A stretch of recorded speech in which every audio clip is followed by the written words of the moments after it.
dues xifres. Depèn del número, però no crec que no. Esperem que sí. Crec que sí. Diria que sí. Depèn quina xifra, però sí. Depèn quin número.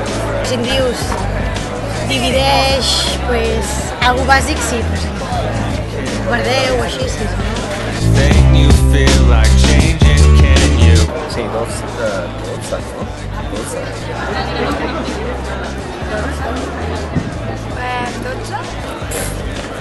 0. 16? No ho sé. No sé, no recordo com multiplicat per 5 amb això. No ho sé.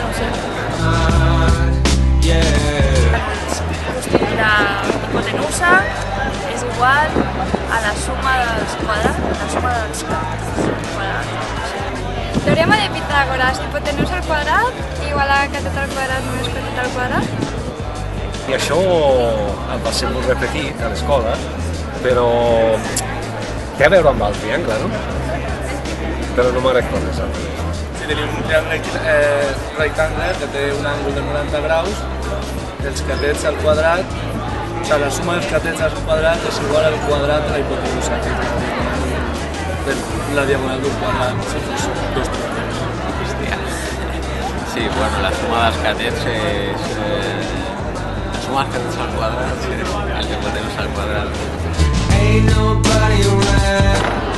Té un costat els trets diferents o dos iguals. No, jo crec que té dos iguals i és diferent.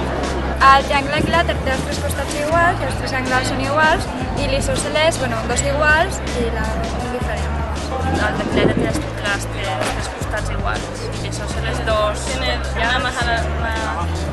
un curt i dos més llargs. Exacte, no? L'equilàter té tots els costats igual de llargs i els angles, no sé si són de 60 o 45, no ho sé. I l'isòsceles té dos costats iguals i un diferent. L'equilàter té els costats iguals i l'isòsceles només dos, pot ser?